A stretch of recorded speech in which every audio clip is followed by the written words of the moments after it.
Balance sheet as per schedule 3 मैंने बताया था 3 डिवीजन होते हैं, डिवीजन 1, 2, 3।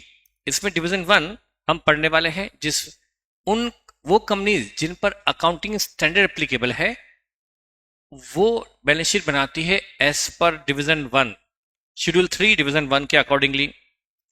ये कंपनी कौन सी होती है? वो होती है अनलिस्टेड कंपनी। सारी अनलिस्टेड कंपनी पर एएस लगता है। और लेकिन कोई कंपनी लेकिन अनलिस्टेड कंपनी कौन सी? जिनकी नेटवर्थ 250 करोड़ से कम है। ठीक है, हम इंटरमीडिएट में यही पढ़ने वाले हैं। मैंने बताया था कि डिवीजन 1 में क्या होता है, इक्विटी और कैपिटल लायबिलिटी पहले आती है, असेट बाद में। लेकिन डिवीजन 2 में असेट पहले, इक्विटी बाद में। क्या मैंने आपको बैलेंस शीट दिखाई थी किसी कंपनी की? किसकी दिखाई थी? हिंदुस्तान यूनिलीवर लिमिटेड की बैलेंस शीट बताई थी। उसमें दोनों बताई थी मैंने आपको। उसमें आपको दिखाया था कि असेट पहले है क्योंकि वो लिस्टेड कंपनी थी, तो उसमें असेट पहले थी, इक्विटी लायबिलिटी बाद में थी। पर हम इंटरमीडिएट में जो बैलेंस शीट बनाएंगे, इक्विटी लायबिलिटी पहले, असेट बाद में, ये फॉर्मेट था। हमने इक्विटी और लायबिलिटी दोनों का मतलब समझा था। इक्विटी मींस ऑनर्स फंड और लायबिलिटी मींस आउटसाइडर फंड। तो ए मतलब ऑनर्स फंड और उसके बाद लेकिन बी ये हम बता चुके हैं कि ना ये इक्विटी है ना लायबिलिटी, इसके लिए इसको बीच में रखा है।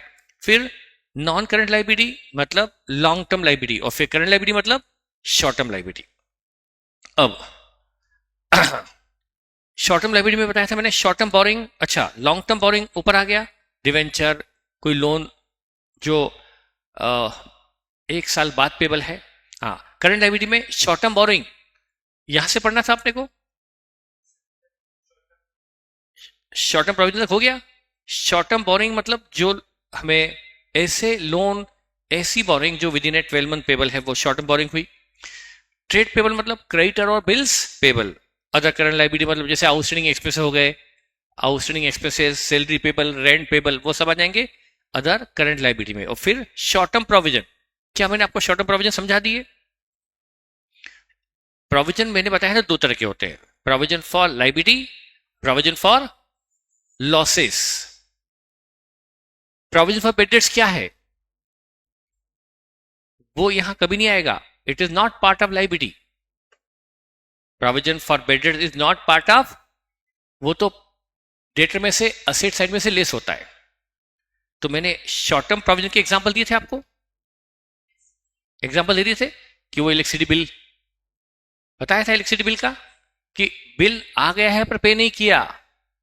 बिल आ गया है, बिजली का बिल आ गया, टेलीफोन का बिल आ गया, पर हमने पे, वो करंट लायबिलिटी है, वो है अदर करंट लायबिलिटी। लेकिन बिल आया ही नहीं मार्च का, तो हमें क्या करना पड़ रहा है? एस्टिमेटेड बेसिस पर उस बिजली के बिल का प्रोविजन करना पड़ रहा है। तो वो कहां आएगा? शॉर्ट टर्म प्रोविजन में आएगा। यहां तक पढ़ चुके? ठीक है, यहां तक हम पढ़ चुके थे। हाँ, बीच में तो हमने ये क्यों आगे बीच में हम बैलेंस शीट, ये तो मैंने अलग से बता दिया था ऐसे ही। इसको मैं अभी हटा देता हूं यहां से। बैलेंस शीट 2 तरह की होती है, स्टैंड अलोन और कंसोलिडेट। लेकिन अभी बैलेंस शीट पूरी बची है हमारी। बैलेंस शीट की हम कहां तक पहुंचे हैं? लायबिलिटी साइड तक। अब हमारे शुरू होती है असेट साइड।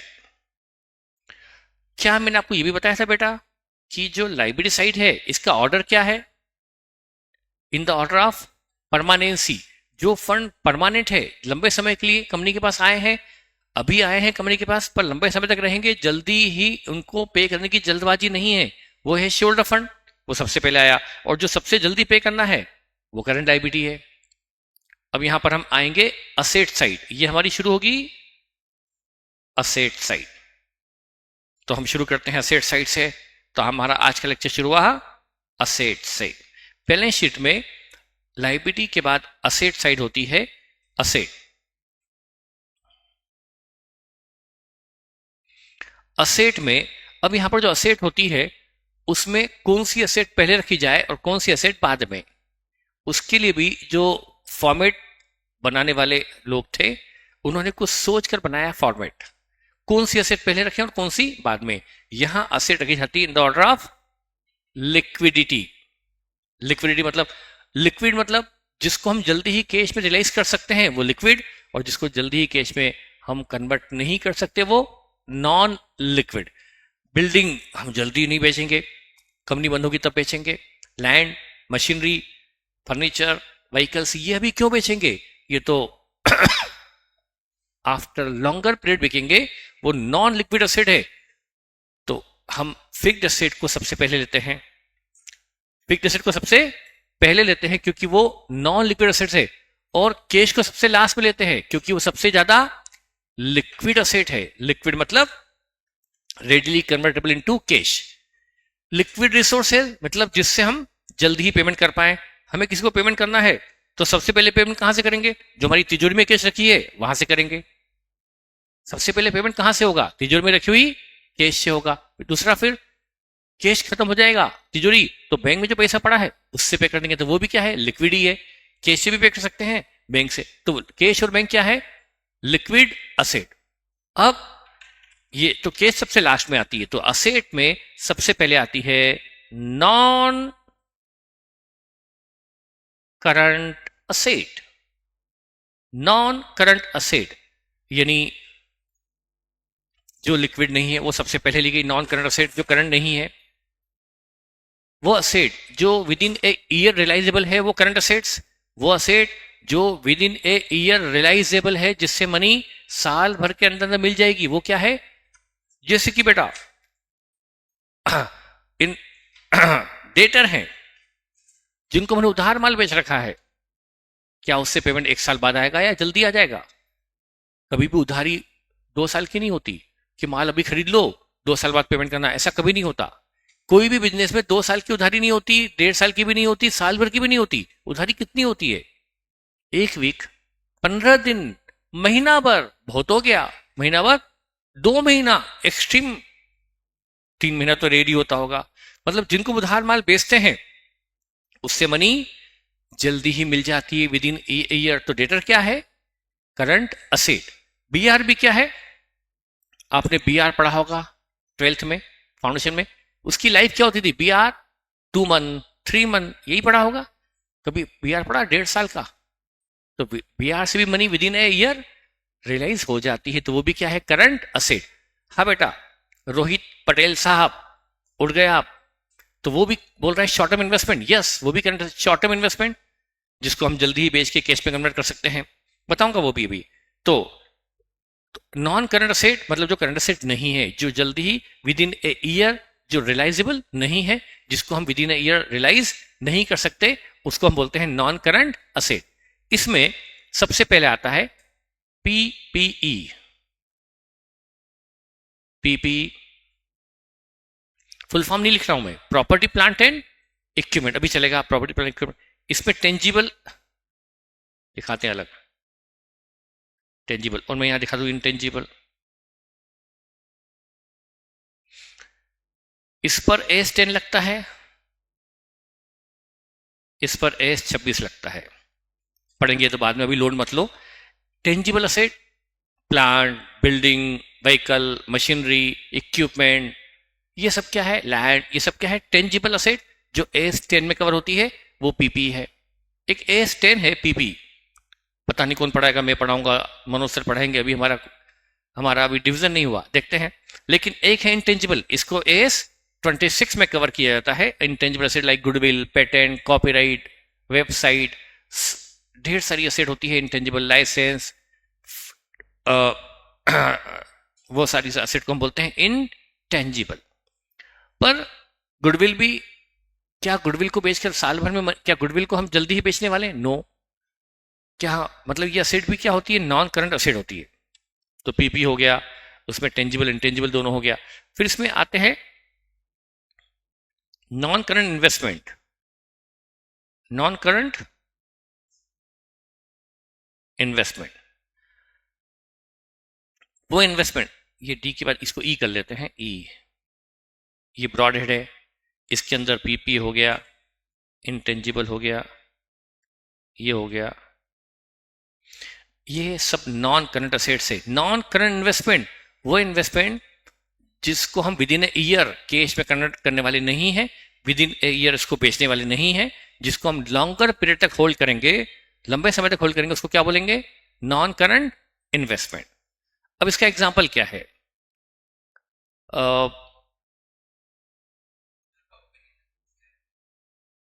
कंपनी ने कोई शेयर खरीदा, ऐसा तो नहीं, शेयर जो खरीदा वो शॉर्ट टर्म भी हो सकता है और लॉन्ग टर्म भी हो सकता है, तो किसको कहेंगे शॉर्ट टर्म?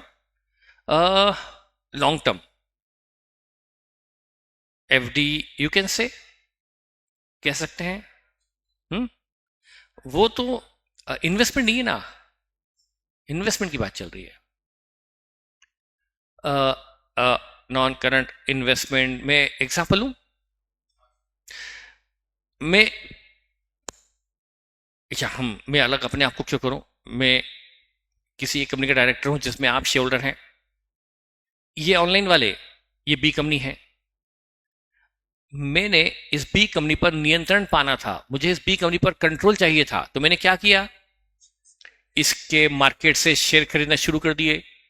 और एक दिन ऐसा आया, खरीदते खरीदते खरीदते खरीदते इनके बी कंपनी के, ऑनलाइन वालों की जो कंपनी है बी कंपनी, उसके मैंने 56% इक्विटी शेयर खरीद लिए। 56% इक्विटी शेयर खरीदते ही मेरा इस बी कंपनी पर कंट्रोल आ गया। 56% शेयर, मोर देन 50% पर कंट्रोल आ जाता है, पता है आपको?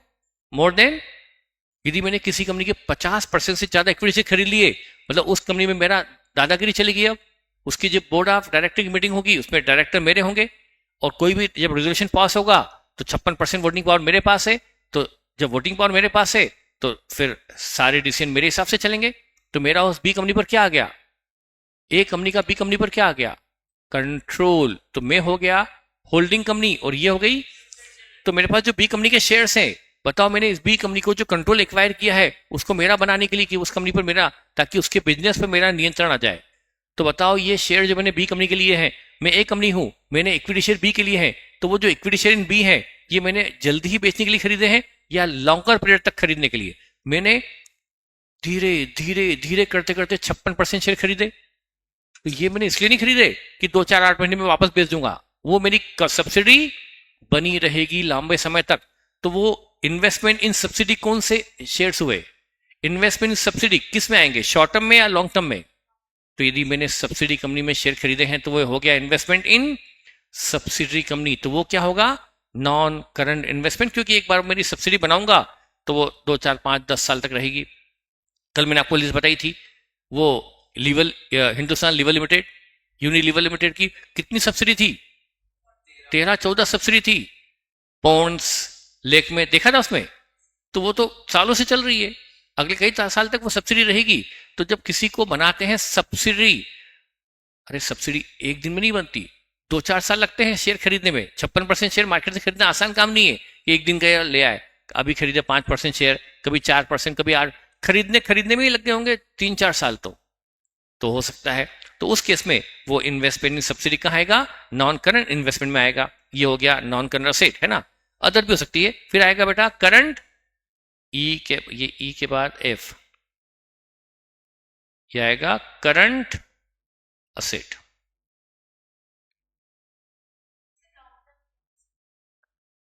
वो दिए हुए हैं क्या आपने?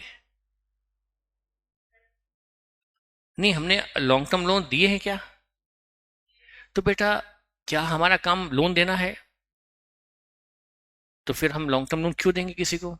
एक कंपनी, हाँ बैंक होता तो वो अलग होते, तो हम, हमारा काम स्टील मैन्युफैक्चरिंग है, क्रॉस मैन्युफैक्चरिंग है, शुगर फैक्ट्री है, तो हम किसी को लोन 3 साल का कैसे देंगे, 2 साल का लोन थोड़ा देंगे हम, काम हमारा लोन देना है ही नहीं, it is not our principal business.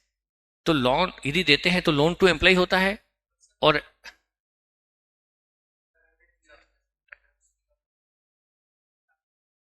आप ऐसा दे ही नहीं सकते, इलीगल है वो, मतलब वो आपका वायलेशन है कि आप अपने फ्रेंड्स को लोन दे रहे हो, ऐसा पॉसिबल नहीं। इवन एक कंपनी दूसरी कंपनी को लोन दे सकती है, किसी इंडिविजुअल को लोन दे नहीं सकती।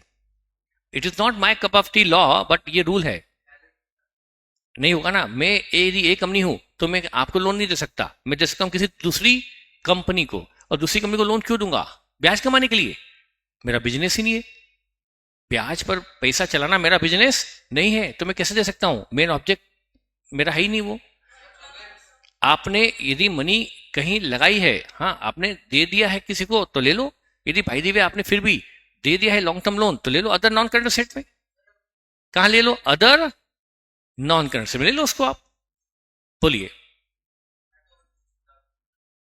दे दिया तो यहां ले लो बेटा आप, यहां ले लो आप, लो अदर नॉन करंट, और कुछ जो बच जाए वो यहां ले लो, जो बच जाए यहां ले लो। ओके। हाँ, मुझे ऐसे ही बच्चे पसंद है जो मुझसे झगड़ा करे, अपने डाउट को क्लियर करने के लिए युद्ध करे, अच्छा लगता है, एक्टिव होना चाहिए। ये तो बड़ी अच्छी बात है कि आप बहुत जल्दी ही टीचर से खुल गए, या आपको डर खत्म हो गया, वही होना चाहिए। पूछो, डाउट क्लियर करो, डिस्कस करो, डिबेट हो, तो लगता है कि क्लास जिंदा है। मैं कुछ जिंदा बच्चों को पढ़ा रहा हूँ जो लाइवली हैं, ऐसा नहीं कि यहाँ कुछ मूर्तियां बैठी है उनको मैं पढ़ा रहा हूँ। तो फिर तो ऑनलाइन ऑफलाइन फर्क नहीं पड़ता है। ठीक है, ये हो गया। और कुछ बेटा है ना? अब आता है करंट असेट। करंट असेट जो within a year realizable है, जिससे हमें money within a year realize हो जाएगी। करंट असेट में यहां पर सबसे पहले क्या लिया जाए? मैं बहुत डिटेल में नहीं जा रहा हूं। इन्वेंट्री, इन्वेंट्री, ट्रेड रिसीवेबल,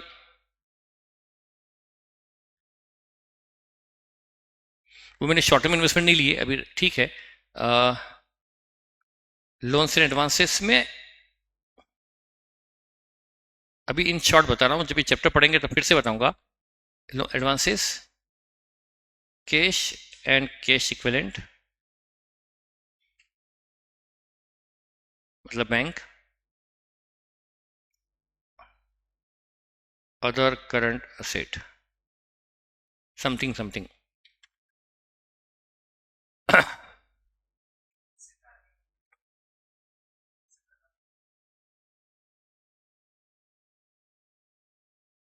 बस बैलेंस शीट एज ऑन नहीं एज इट होती है। हाँ,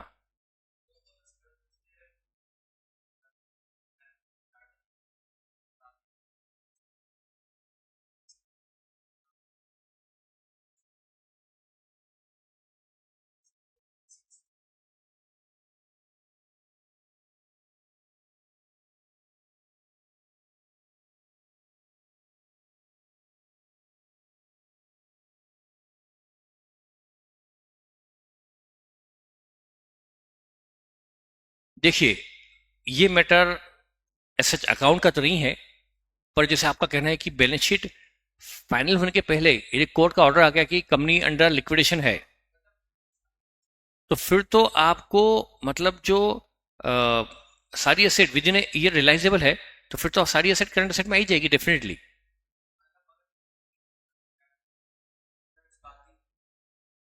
लेकिन ऐसा होता नहीं है प्रैक्टिकली, क्योंकि उसका भी तो एक टाइम होता है, उसका ऑर्डर इशू करने का भी टाइम होता है।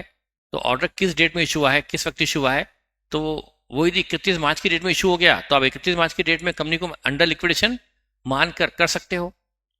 उसके अंदर एक आई थिंक इस बार के पेपर में क्वेश्चन भी आया था, इस बार के पेपर में क्वेश्चन भी आया था, तो उसके अंदर तो हम फिर क्या मारेंगे? करंट असेट हो जाएगी सारी की सारी। फिर उसको ऊपर दिखाना पड़ेगा कंपनी अंडर लिक्विडेशन दिखाना पड़ेगा। और उस इवन इवन इवन इवन इसमें जो स्टॉक है वो भी किस पर दिखाएंगे? रियलाइजेबल वैल्यू पर दिखाएंगे, क्योंकि वो कितने में बिकने वाला है, तो वो भी मैं बताऊंगा आगे। तो इन्वेंट्री, इन्वेंट्री मतलब स्टॉक, ट्रेड रिसीव मतलब debtor plus B R, loans and advances, loan and advances मतलब क्या? लोन टू एम्प्लॉय, एम्प्लॉय को यदि लोन दिया है तो वो कौन सी एसेट है? करंट या non current? Loan to employee, employee को लोन दिया, वो जल्दी उसकी सैलरी से या तो एडजस्ट हो जाएगा या फिर उससे हम रिकवर कर लेंगे। वो उसको एक फैसिलिटी हमने प्रोवाइड की है, कोई 2-4 साल के लिए लोन नहीं दिया होगा, तो ये कौन सी एसेट है? Current asset. Advances to supplier, advances supplier को दिया कि भाई तू माल किसी और को नहीं बेचेगा, हमें ही बेचेगा, ये एडवांस पकड़। जैसे मान लीजिए कोई पर्टिकुलर, जैसे ये होता भी है दार्जिलिंग वगैरह, आसाम, जहां पर चाय पत्ती होती है, चाय के बागान, टी स्टेट्स होती है। हमारा बिजनेस है चाय पत्ती का, हम रॉ टी खरीदते हैं, उसको प्रोसेस करते हैं, पैक करते हैं और फिर वो टी बेचते हैं। तो हमें रॉ मटेरियल में क्या चाहिए, रॉ टी, जो कहां से आएगी, टी स्टेट, आसाम, दार्जिलिंग वगैरह एरिया से, टी टी एरिया। अब वहां पर लिमिटेड प्रोडक्शन होता है। कहीं वो जिसका चाय का बागान है उसको हमने बोला कि देख तेरी फसल जो है ये सब हमारी है, जब भी फसल आए तो हमें बेचेगा, ये उसके लिए तू 10 लाख एडवांस पकड़। तो अब हमने 10 लाख दे दिया, ये 10 लाख एडवांस जो दिया, जल्दी ही इसके बदले हम माल खरीद लेंगे या 2-4 साल बाद, जल्दी ही खरीद लेंगे माल, जैसी क्रॉप आएगी वो 10 लाख एडजस्ट हो जाएगा। तो वो जो हमने एडवांसेस दिए हैं वो शॉर्ट टर्म है या लॉन्ग टर्म, शॉर्ट टर्म, तो वो हो गए लोन्स एंड, तो loan to employee and advances to supplier, ये कौन सी असेट है, करंट असेट है, ठीक। Cash and cash equivalent, cash मतलब जो हमारी लॉकर में कैश रखी है, तिजोरी में कैश है, वो तो कैश है, और कैश इक्विवेलेंट मतलब कैश के समान, मतलब जैसे बैंक में रखा है तो वो भी क्या है, लिक्विड ही है। तो कैश एंड बैंक एक ही चीज होती है। देखिए कैश दो तरह का होता है, cash in hand and cash at bank, दोनों कैश ही है। इवन जो लॉकर में या जेब में कैश रखी है उससे ज्यादा सेफ तो कौन सी है, जो बैंक में रखी है, दोनों। आप सोचिए आपकी पॉकेट में, आप यदि यहां पर आए होंगे तो कुछ रुपए लेके जेब में रखा होगा आपने, 100, 200, 500 रुपया जेब में है कि नहीं आपके, वो भी क्या है, कैश, वो कैश है कि नहीं आपके लिए।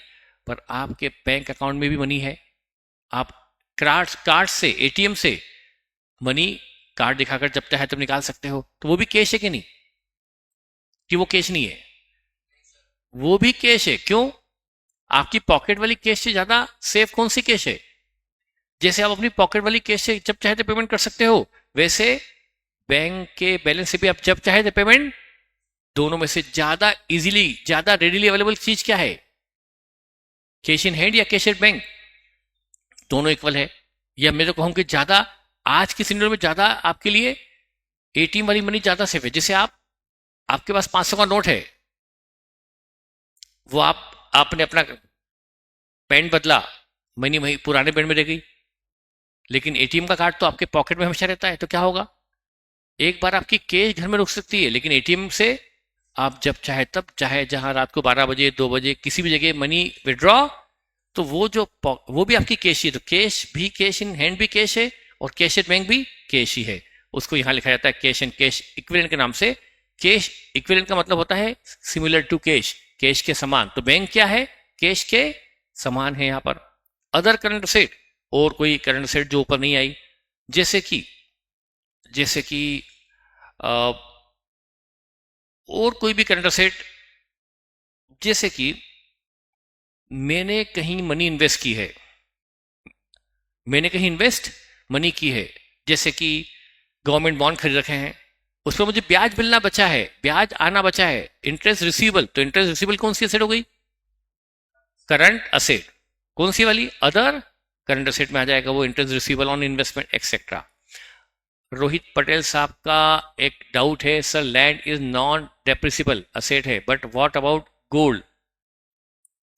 गोल्ड बेटा आपका आएगा इन्वेस्टमेंट में, गोल्ड आपका पीपी में नहीं आएगा, वो आएगा इन्वेस्टमेंट में। वो इन्वेस्टमेंट यहाँ आएंगे, यदि आपने गोल्ड को खरीदा है फॉर ए लॉन्गर पीरियड तो वो अदर नॉन करंट इन्वेस्टमेंट में आएगा, और यदि आपने गोल्ड खरीदा है कम समय के लिए तो वो करंट असेट में आएगा। मैं यहाँ शॉर्ट टर्म इन्वेस्टमेंट लिखूंगा, मैंने लिखा नहीं है, यहाँ शॉर्ट टर्म इन्वेस्टमेंट आता है, पर उतनी डिटेल में जा नहीं रहा हूँ अभी, जितना मेरे लिए जरूरी है उतना बता रहा हूँ मैं। पर लैंड पीपी में आएगी, लेकिन गोल्ड इन्वेस्टमेंट में आएगा, वो पीपी में नहीं आएगा। करेक्ट।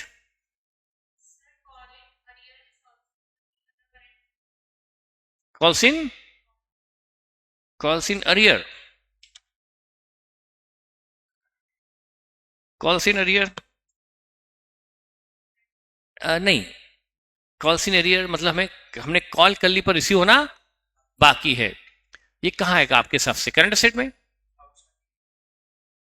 इनकम तो है ही नहीं है, ये तो कैपिटल कंट्रीब्यूशन, ऑनर से हमें मनी लेना बाकी है, तो इट इज कैपिटल कंट्रीब्यूशन। जब मिलेगा तो हमें इनकम होगी क्या, वो तो कैपिटल कंट्रीब्यूशन होगा जो हमें ऑन लिक्विडेशन वापस पे करना है, तो it is not our income, share cable is not income.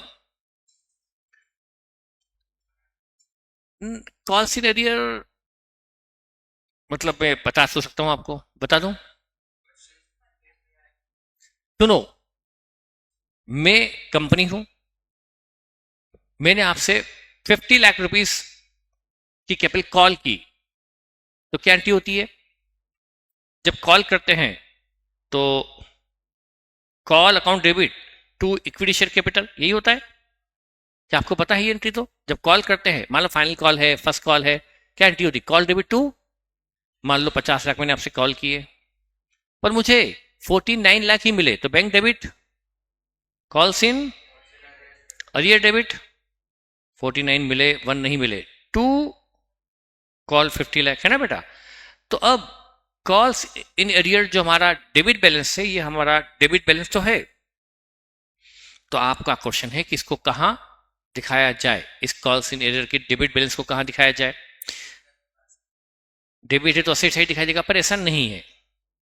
अच्छा, ये कहां जाएगा? शेयर कैपिटल कहां जाएगी?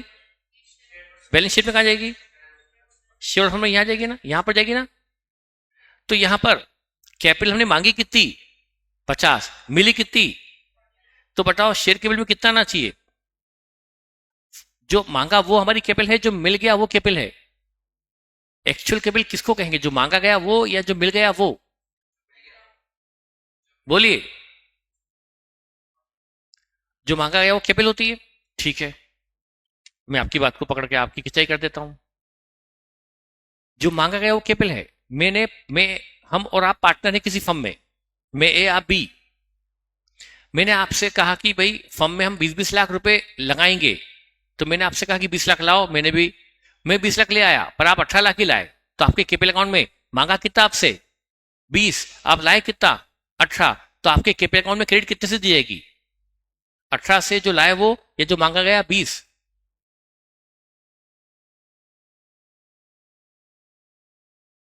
कितना जाएगा?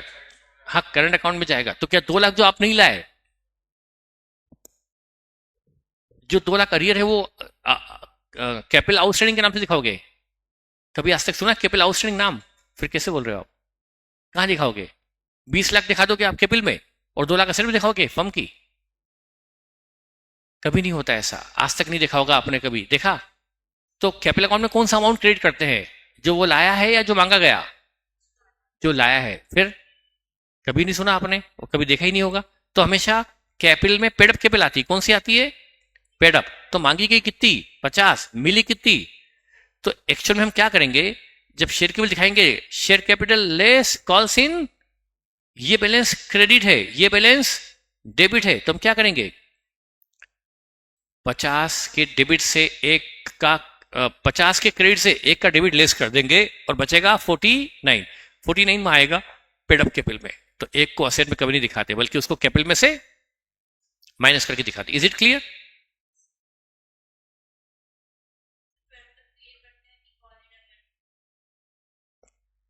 कॉल लीडर को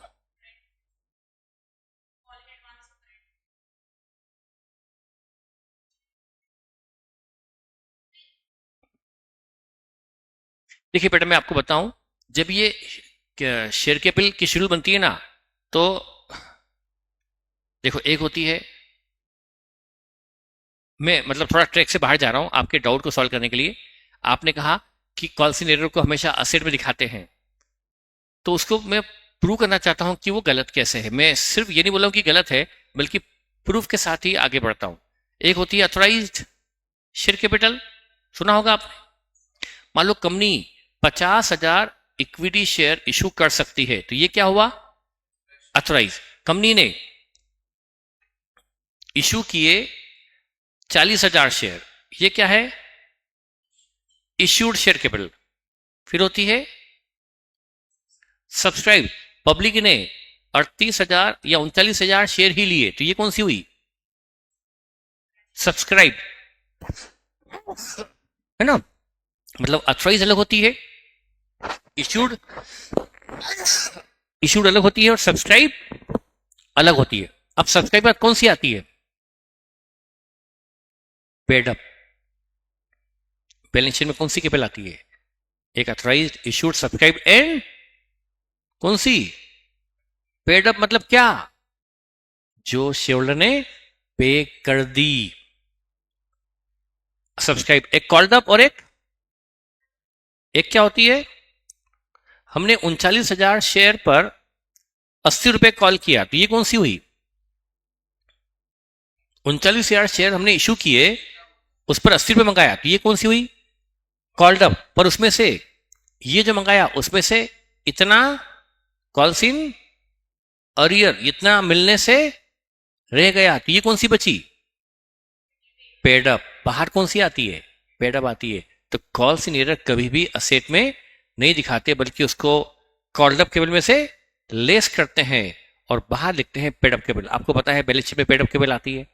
पेड अप आती है मतलब जो प्राप्त हुई, वो पेड अप दिखाने के लिए आपको कॉल्स इन एरर लेस तो करना पड़ेगा ना, तभी तो पेड अप आएगी। क्लियर?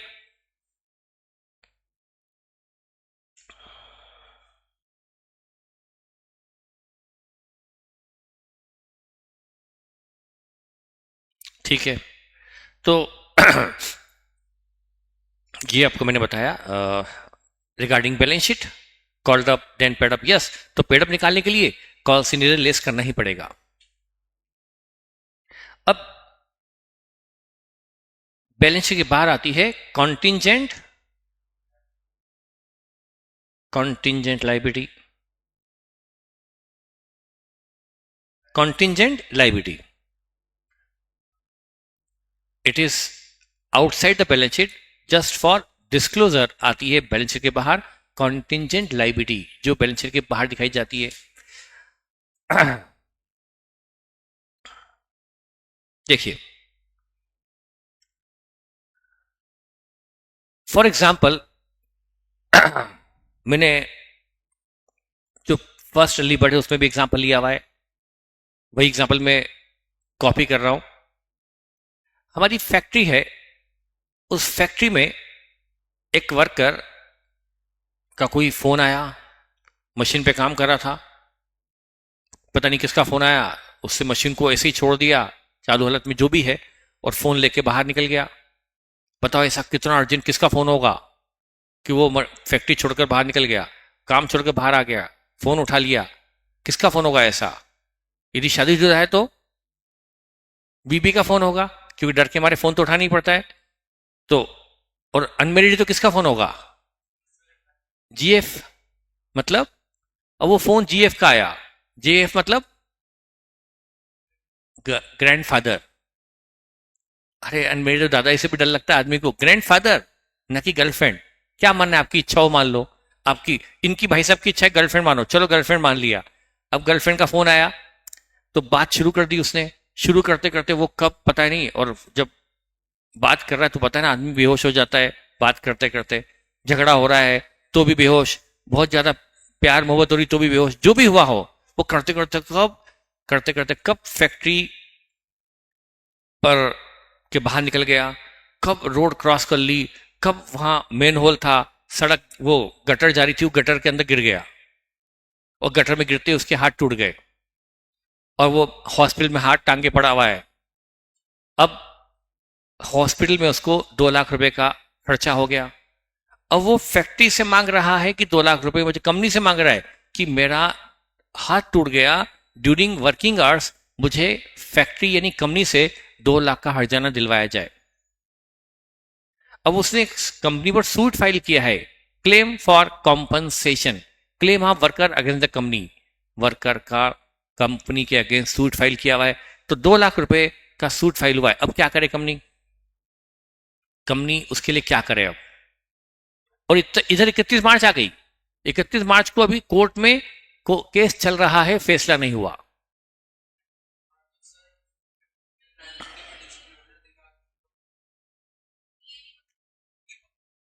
कॉन्टिंजेंट लायबिलिटी दिखा के प्रोविजन बनाएंगे, आप डबल डबल बोल रहे हो, मतलब प्रोविजन भी बना दो, मतलब बैलेंस शीट के अंदर भी ले लो, प्रोविजन में भी ले लो, और बैलेंस शीट के बाहर भी ले लो, मतलब एक लायबिलिटी को 2 जगह दिखा दे। हाँ, दो में से एक बात बोलो, दो में से एक बात होगी, या तो बनाओगे प्रोविजन या दिखाओगे कॉन्टिंजेंट लायबिलिटी में, समझ गए? दोनों में से कोई एक सिलेक्ट करो, क्या करोगे आप? तो आपके हिसाब से हमें उस पर बना देना चाहिए प्रोविजन, और आपका कहना है कॉन्टिंजेंट लायबिलिटी में दिखाओ। तो देखिए बेटा, ये डिपेंड करेगा फैक्ट एंड सर्कमस्टांसेस। नंबर 1, यदि हमारे एडवोकेट्स ये कहते हैं don't worry, be happy, company को बोलते हैं भाई खुश रहो, मत चिंता करो, हम उस वर्कर का दावा इजीली रिजेक्ट करवा देंगे। हमारे पास कॉल डिटेल आ गई है, हम प्रूव कर देंगे कि पिछले 1.5 घंटे से ये फोन पे बात कर रहा था, वर्किंग आवर्स के दौरान ये मिसकंडक्ट है, ये लापरवाही है, और फैक्ट्री के बाहर वो क्यों गया? फैक्ट्री के बाहर इसका कोई काम ही नहीं है, ये तो हमारा मशीन पे काम करने वाला वर्कर है, इसका फैक्ट्री के बाहर हमने कभी भेजा ही नहीं, तो हम इसको क्लेम क्यों दे? हम प्रूव कर देंगे कि ये उसकी लापरवाही है। तो केस हमारे फेवर में लगने की संभावना है, पूरे चांस से हायर प्रोबेबिलिटी है कि हम केस जीतेंगे और क्लेम नहीं देना पड़ेगा। तो क्या फिर कंपनी के एंगल से ये एंटीसिपेटेड लायबिलिटी है? No, it is not anticipated liability, क्योंकि है ही नहीं, लायबिलिटी देने की संभावना बहुत कम है, नेग्लिजिबल चांस है कि देना पड़े। उसको हम दिखा देंगे एज ए कॉन्टिंजेंट लायबिलिटी में, उसके लिए हम प्रोविजन नहीं बनाएंगे, क्योंकि ये एंटीसिपेटेड लॉस नहीं जिसको हम प्रोवाइड फॉर करें। तो कंजर्वेटिज्म कॉन्सेप्ट के हिसाब से क्या करना चाहिए हमें? कंजर्वेटिज्म क्या बोलता है? We should provide for all anticipated losses, पर ये लॉस एंटीसिपेटेड है ही नहीं, एंटीसिपेटेड नहीं है, तो हम क्यों इसके लिए बनाए प्रोविजन? इसको दिखा दो चुपचाप, कॉन्टिंजेंट लायबिलिटी में बैलेंस शीट के बाहर you should not provide it, you should not create any provision for this loss, क्योंकि लॉस एंटीसिपेटेड ही नहीं है, तो दिखा दो। लेकिन यदि हमारे वकील बोल रहे हैं कि केस हमारे फेवर में नहीं है, लग रहा है क्लेम देना पड़ेगा, 50% भी चांस है कि क्लेम देना पड़ सकता है, तब अब क्या करें? ये एंटीसिपेटेड लॉस है कि नहीं? लॉस हुआ नहीं, फैसला आया नहीं, पर एंटीसिपेट है कि नहीं? और कंजर्वेटिज्म यानी प्रूडेंस क्या कहता है? प्रूडेंस या कंजर्वेटिज्म कॉन्सेप्ट क्या बोलता है? We should provide for all anticipated losses, हमें उसके लिए प्रोविजन क्रिएट करना चाहिए। यदि प्रोविजन क्रिएट करना चाहिए तो क्या एंट्री करेंगे हम? P&L to provision. प्रोविजन कहां से बनेगा? प्रॉफिट एंड लॉस से। तो एंट्री क्या होगी? P&L टू, तो हम एंट्री कर चुके P&L टू प्रोविजन। वो प्रोविजन कहां जाएगा? यहां, कहां पर? शॉर्ट टर्म प्रोविजन आएगा, प्रोविजन फॉर कॉम्पनसेशन। वो हमारी लायबिलिटी है कि नहीं? एक्सपेक्टेड लायबिलिटी है कि नहीं? वो यहां आएगा। कहां आएगा? करंट लायबिलिटी के अंदर। किस में आएगा? क्योंकि हमें वो क्लेम देना पड़ सकता है, इसलिए उसको कहां दिखा देंगे? शॉर्ट टर्म प्रोविजन में दिखा देंगे। Is it okay? तो दोनों चीजें हो सकती है। यदि हमें लग रहा है कि क्लेम आ सकता है तो हमें उसके लिए प्रोविजन बनाना चाहिए, बुक्स में उसे प्रोवाइड लेना चाहिए। और बुक्स में यदि आ गया, जब बैलेंस शीट में दिखाई रहे हो लायबिलिटी में, तो फिर उसको नीचे थोड़ा दिखाएंगे, दो तरफ थोड़ा थी लायबिलिटी, कोई एक जगह आएगी। Is it clear? तो ये मैंने आपको समझाया कॉन्टिंजेंट लायबिलिटी के बारे में।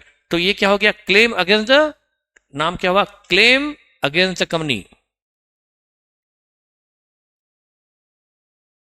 Claim against the company not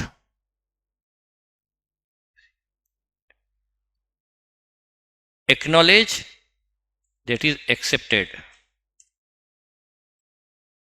as debt.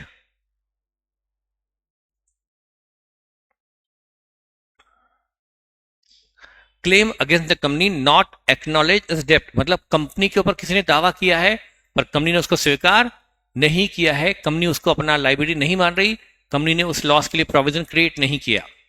Is it clear? मान लो एक रेस्टोरेंट है, वहां पर फूड सर्व होता है, एक व्यक्ति ने बेवजह हंगामा क्रिएट करने के लिए क्या किया, या फिर चलो समझ में आ गया एग्जाम्पल मेरा, क्यों एग्जाम्पल एक्सटेंड करूं, हो गया? तो वो है क्लेम अगेंस्ट द कंपनी। ऐसा ही और भी हो सकता है, मान लो हमारी कंपनी है, सामने एक कस्टमर है, उसने हमसे कहा कि तुमने हमें गलत माल सप्लाई किया, डिफेक्टिव माल सप्लाई किया, या माल एज पर सैंपल नहीं है, या गलत माल है, उससे उसको गलत माल मिला, टूटा फूटा माल मिला, उसके लिए उसने हमसे 3 लाख हर्जाना मांगा। हम पर सूट फाइल कर दिया कि लाओ 3 लाख हर्जाना दो, तुमने टूटा फूटा माल बेच दिया, हम पर सूट फाइल कर दिया, अभी कोर्ट में केस पेंडिंग है। यदि हमें लग रहा है कि वो केस हार जाएगा, पूरे प्रूफ हैं, हमने उससे रसीद ली हुई है उसके स्टाफ की कि हमने उसको सही माल दिया था, वो तो उसके ही टूटा फूटा है, डिलीवरी के बाद टूटा, वो जाने जब डिलीवरी की तब अच्छी कंडीशन में था, हमारे पास उसका डिलीवरी का चालान है, उसमें बराबर लिखा हुआ है, उसके स्टोर कीपर ने लिख रखा है कि हाँ माल अच्छी कंडीशन प्राप्त हुआ, तो फिर हम केस जीत जाएंगे, तो उस केस में हमें एक प्रोविजन बनाने की जरूरत नहीं है। तो फिर कहां दिखाएंगे? कॉन्टिजेंट लायबिलिटी में, claim against the company but not acknowledges debt, company ने उसको अपना दायित्व स्वीकार नहीं किया है, तो वो कहां आएगा? कॉन्टिजेंट लायबिलिटी में आ जाएगा। ठीक है। और भी होती है कॉन्टिजेंट लायबिलिटी, मैं एग्जांपल ले रहा हूं। और भी होती है कॉन्टिजेंट लायबिलिटी। क्या आप प्रेफरेंस शेयर कैपिटल समझते हैं? प्रेफरेंस शेयर कैपिटल जानते हैं क्या होती है प्रेफरेंस शेयर कैपिटल? अच्छा, जानते हैं।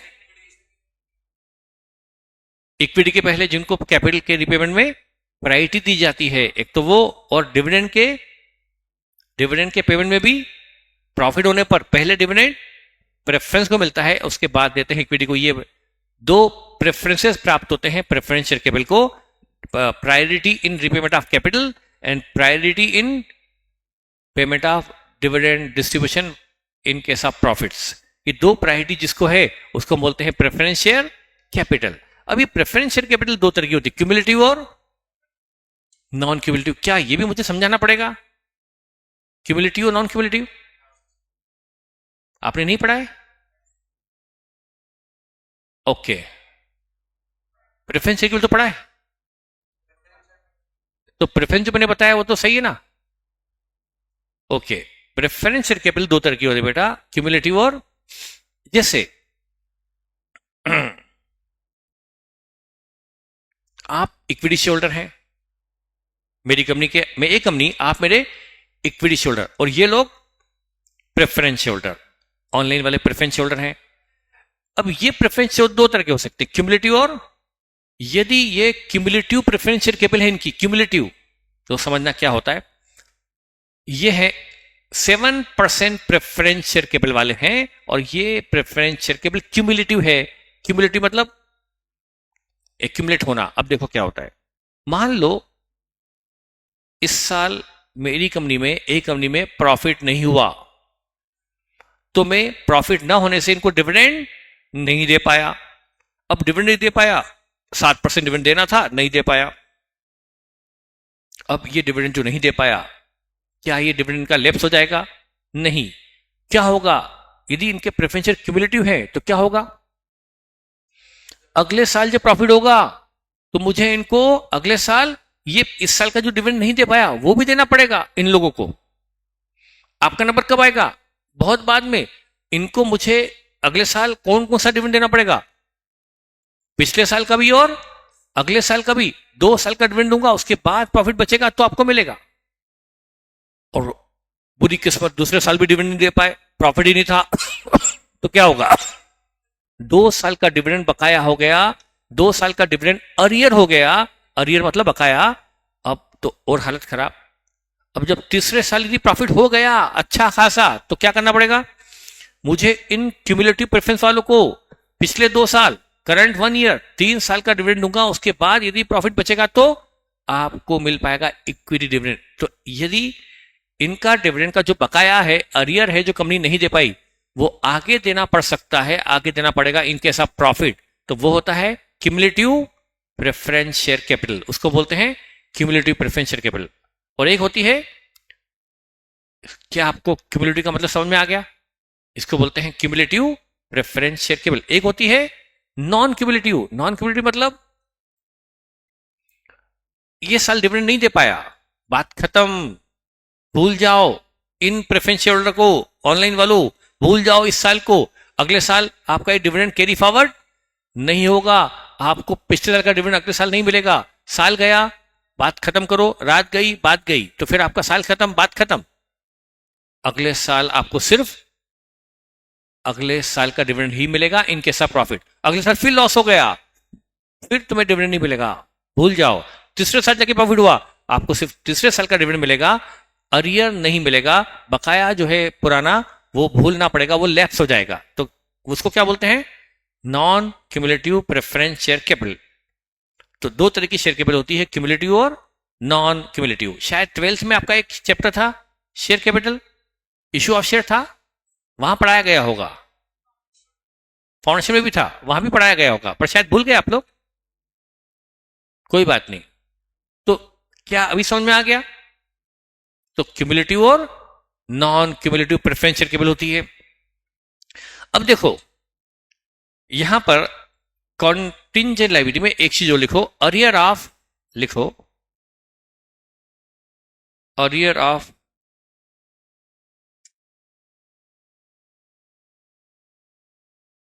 प्रेफरेंस डिविडेंड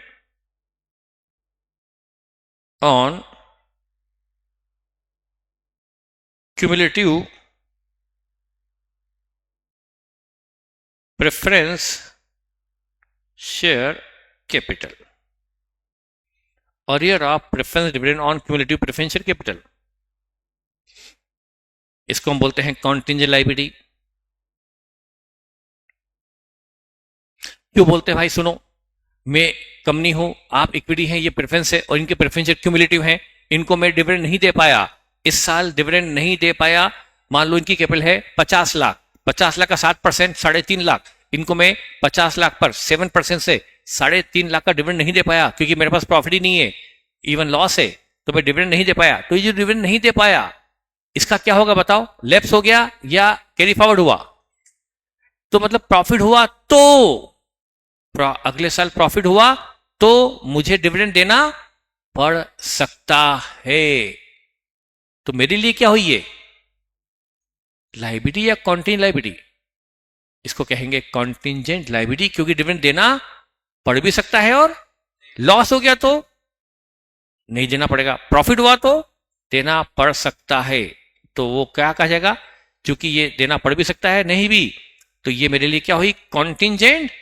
तो arrear of dividend on cumulative preference share capital, मतलब जो डिविडेंड का बकाया है और वो जो कैरी फॉरवर्ड होता है क्योंकि प्रेफरेंस शेयर क्यूमुलेटिव है, तो उसको भी कॉन्टिंजेंट लायबिलिटी माना गया है। Is it okay?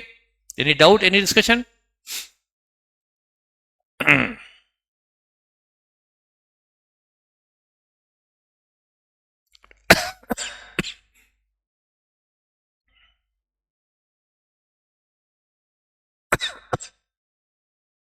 ठीक है, ये है। और भी होती है contingent liability.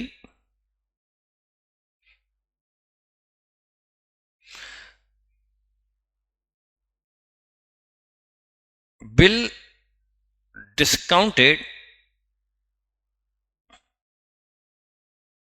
but not matured,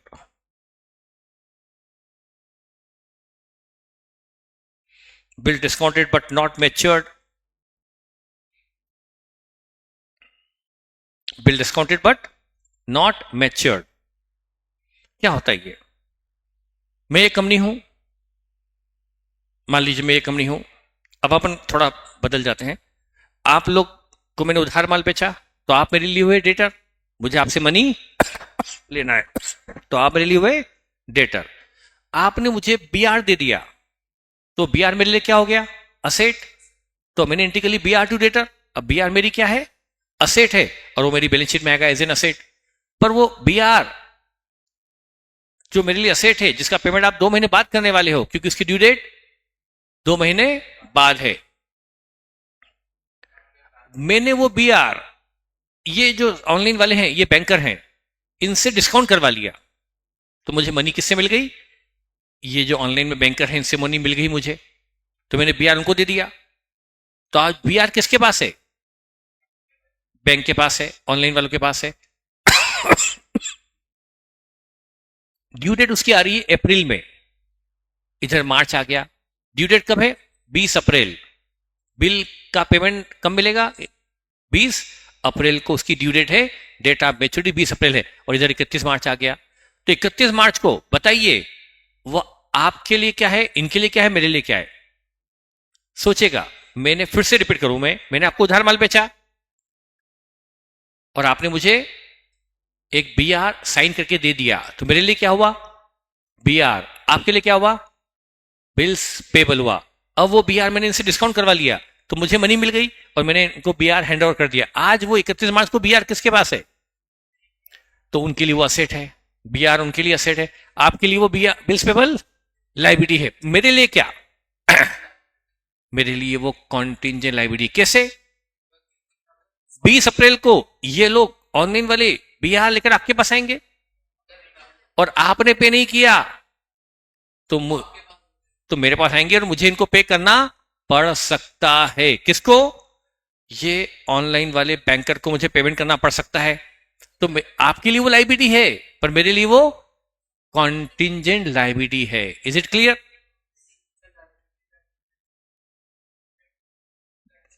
हाँ बिल्कुल, but which was not provided in books, which was not provided in books, जिसको हमने बुक्स में नहीं लिया, बुक्स में ले लिया तो फिर तो एक्चुअल लाइबिलिटी है, फिर तो ऊपर ले चुके। बैलेंस शीट के बाहर कोई चीज डबल डबल थोड़ा आती कि बैलेंस शीट का, तो which was not provided yet. तो ये भी क्या है? कॉन्टिंजेंट लाइबिलिटी है। ओके हाँ, डिस्प्यूट डेब्ट तो ऊपर आई गई ना क्लेम अगेंस्ट द कंपनी में। ये जो वर्कर ने सूट फाइल किया था वो डिस्प्यूटेड डेब्ट था, या किसी कस्टमर ने हम पर डिफेक्टिव माल का ब्लेम किया, वो भी तो डिस्प्यूटेड डेब्ट तो था।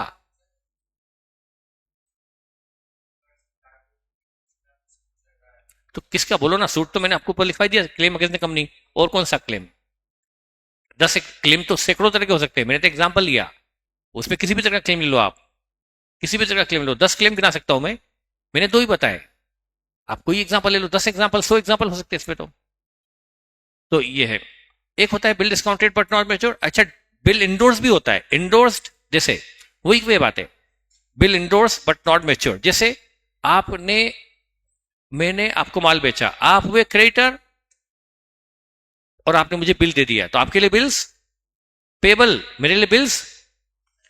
मैंने ये बीआर इनको हैंड ओवर कर दिया, इनको इंडोर्स कर दिया, इंडोर्स इनको कर दिया, तो आज बीआर किसके पास है? इनके पास है। इनके लिए वो असेट है, बीआर इनके पास है, इनके लिए असेट है ऑनलाइन, इनके लिए, आपके लिए बिल्स पेबल लाइबिलिटी है। मेरे लिए क्या? ड्यू डेट पर पेमेंट के लिए ये लोग आपके पास आएंगे, और आपने पेमेंट नहीं किया तो फिर ये मेरे पास आएंगे, तो ये मेरे लिए क्या होगी? Contingent liability. बिल डिस्काउंटेड हो या बिल इंडोर्स्ड हो, दोनों मेरे लिए क्या होती है? Contingent liability.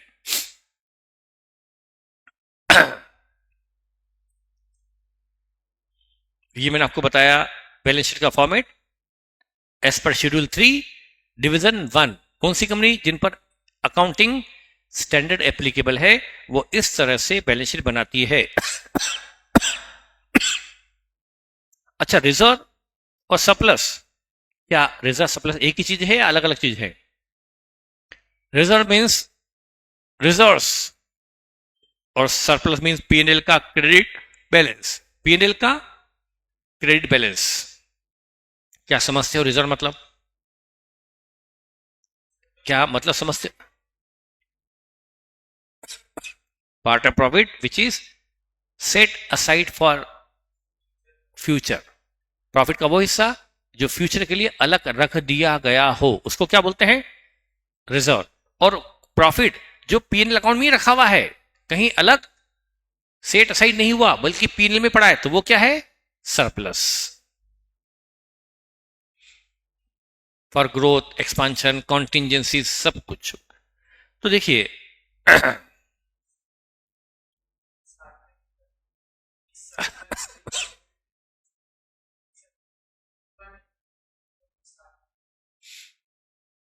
तो रिजर्व और सरप्लस में 3 डिफरेंस है, बारीक सा डिफरेंस है, क्योंकि रिजर्व भी तो प्रॉफिट का ही हिस्सा है, रिजर्व भी प्रॉफिट का हिस्सा ही है।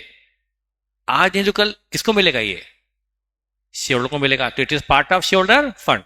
ये मिलेगा शेयर होल्डर को अभी, ये मिलेगा फ्यूचर में, पर है तो शेयर होल्डर का ना, और ये शेयर होल्डर फंड में तो आएगा। क्या ये रिजर्व हमें कहीं पे करना है? तो फिर ये किसका है? शेयर होल्डर का। ये उन्हें मिलेगा ऑन लिक्विडेशन ऑफ कंपनी या कभी भी, तो ये अल्टीमेटली शेयर होल्डर का है, तो उसी में जोड़ा जाएगा। अभी क्या है, हम बहुत इनिशियल लेवल पर हैं, बहुत सारी बेसिक बताने हैं। जैसे कि ये कंपनी की बैलेंस शीट है, ये कंपनी का पीएनएल है, 30 करोड़ का पीएनएल है, 30 करोड़ का प्रॉफिट है कंपनी में, ये प्रॉफिट बैलेंस शीट में रखा हुआ है। अब यदि, अब इसमें से आप कौन सा रिजल्ट जानते हैं, किस रिजल्ट के बारे में थोड़ा जानते हैं, तो मैं उसी को यूज करूं as an example. Security premium भी एक रिजर्व है। जनरल रिजर्व समझते हो? समझते हो?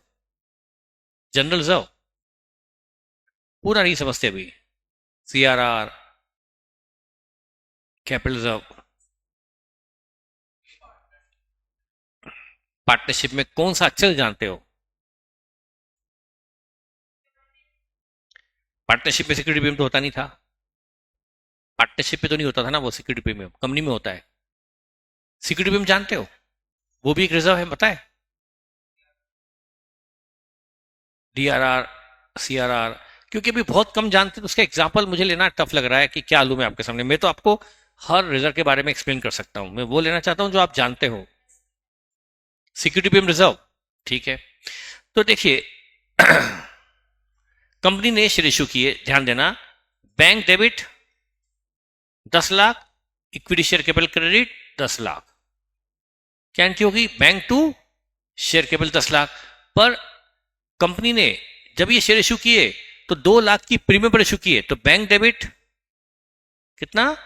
2 लाख। और security premium reserve credit 2 lakh.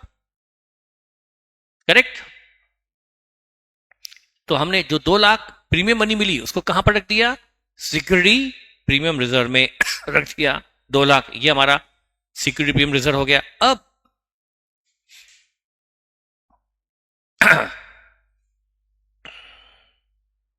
अब ये 2 लाख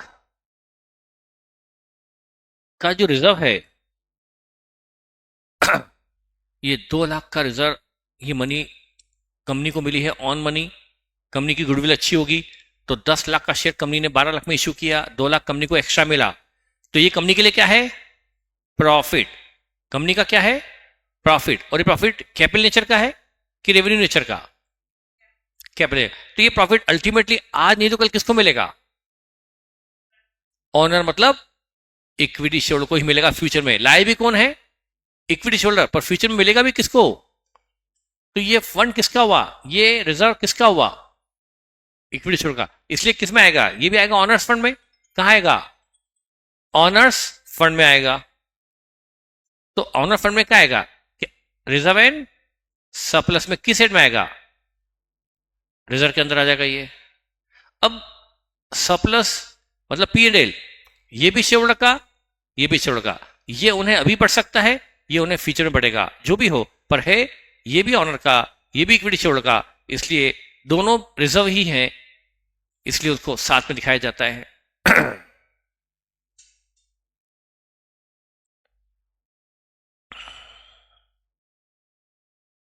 ठीक है, तो ये मैंने आपको बताया है फॉर्मेट ऑफ बैलेंस शीट। अब देखिए, अगली क्लास मैंने अभी फर्स्ट अर्ली बर्ड में भी फॉर्मेट ही बताया है, आपको भी फॉर्मेट बताया है। अब ये होगा कि अब मनोज सर क्लास शायद लेंगे, पता नहीं अब मतलब मेरा नंबर कब आएगा, और जब भी आएगा हम शुरू करेंगे आगे। अभी हम लोग डिसाइड करेंगे कि कौन सा चैप्टर कौन पढ़ाने वाला है, कैसे पढ़ाने वाला है, क्या होने वाला है, लेकिन जो भी होगा। अब मेरा नंबर कब आता है मैं बता नहीं सकता हूँ, हमारी प्लानिंग अब होगी। तो फर्स्ट मैंने आपका लेक्चर ले लिया 2, जस्ट फॉर इंट्रोडक्शन टू, या आप समझ सकते हैं किसी टीचर की टीचिंग स्टाइल को आप जान पाएँ, उसके लिए हम आपको थोड़ा बहुत बता दिए हैं, और वही बताया जो हमारे इंटरमीडिएट में काम का है। बाकी बेसिक शायद मनोज सर बताएंगे, मतलब क्योंकि मुझे मौका नहीं मिल पा रहा है अभी, वो जो भी है वो हमारी टीम डिसाइड करती है। तो देखते हैं। बेसिक में आपको वो नहीं बता रहा हूँ, 11th 12th और फाउंडेशन के बेसिक्स भी होते हैं, बहुत सारे बेसिक्स होते हैं जो मैं बता ही नहीं पा रहा हूँ आपको। कई सारे बेसिक ऐसे होते हैं कि जैसे ये आपका टीबी है, ट्रायल बैलेंस है। मैं आपको बेसिक वो नहीं बता रहा हूँ जो आपने 11th में पढ़े, वो बता सकता हूँ जो आपने नहीं पढ़े। टीबी, टीबी तो जानते हैं, ट्रायल बैलेंस। और आपको पता है यहाँ पर सब कुछ होता है, ओपनिंग स्टॉक होता है, यहाँ परचेस होती है, फिर यहाँ सेल होती है, फिक्स्ड एसेट होती है, डेटर होते हैं, कैश होती है, क्रेडिटर होते हैं, कैपिटल होती है, ये सब चीजें होती है टीबी के अंदर। अच्छा, क्लोजिंग स्टॉक टीबी के अंदर होता है, टीबी के बाहर होता है?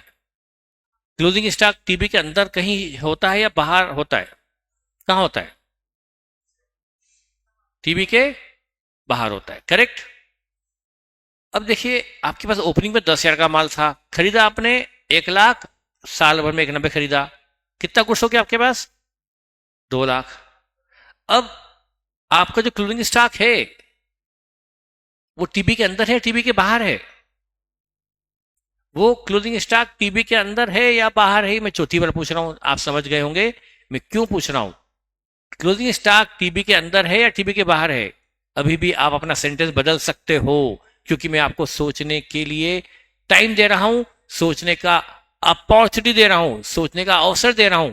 अपनी सोच को सुधार सकते हो अभी भी। बोलोगे आप क्लोजिंग स्टॉक टीबी के अंदर है या टीबी के बाहर है? टीबी के अंदर है। मैं वही बोलना चाहता हूं कि यदि सोचने के लिए आपको अवसर दिया जाए तो सोच सकते हो। मान लो हमारे पास 20,000 का माल बचा है क्लोजिंग में, 20 का माल नहीं बिका, तो ये जो हमने माल खरीदा था 1,90 का, इसी में से 20 बचा होगा या अलग से 20 बचा? 1,90 जो माल खरीदा उसी में से स्टॉक बचा होगा या अलग से आया होगा? जो खरीदते हैं उसी में से बचता है। खरीदा, उसमें जो बिक गया वो सोल्ड, जो नहीं बिका वो अनसोल्ड यानी स्टॉक। तो क्लोजिंग स्टॉक 20 बोलो इसके अंदर शामिल है कि नहीं? इसी के अंदर है वो। तो कहूंगा ये कि क्लोजिंग स्टॉक कहां होता है? टीबी के अंदर ही होता है। उसकी इंफॉर्मेशन कहां लिखी जाती है? वो लिखते टीबी के बाहर है, उसकी इंफॉर्मेशन टीबी के बाहर होती है, वो लिखा टीबी के बाहर जाता है, पर है कहां पर? वो टीबी के अंदर ही होता है। उसकी इंफॉर्मेशन हमें टीबी के बाहर दी होती है। तो क्या कहा जाएगा? Stock is included in purchases but information of which is available outside the TB. ऐसी बहुत सारी बातें हैं। अभी तो ये बेसिक का स्टार्ट था, बेसिक खत्म ही नहीं कर पाए। इसी पॉइंट का बेसिक अभी तो आगे था कि मैंने पॉइंट क्यों बताया, इसकी क्या अहमियत है, क्या जरूरत है, वो मैं आपको बता ही नहीं पाया। और टाइम मेरा हो गया, आज टाइम हो गया ना, 1 घंटे ही ना अपने पास। ठीक है, तो अब देखते हैं कब मिलते हैं। ठीक है बेटा, थैंक यू। मेरा नंबर आपको दे देता हूं मैं, आप मुझसे कोई भी डाउट पूछ सकते हैं व्हाट्सएप पर 9981101101। ये मेरा व्हाट्सएप है। जब भी आपको डाउट हो तो मुझसे आप पूछ सकते हो, किसी भी तरह का कोई भी डाउट पूछ सकते हो। टच में रहे, मुझे व्हाट्सएप करते रहे तो हम टच में रहेंगे और जवाब आपको सेम डे मिलेगा। ठीक है, थैंक यू।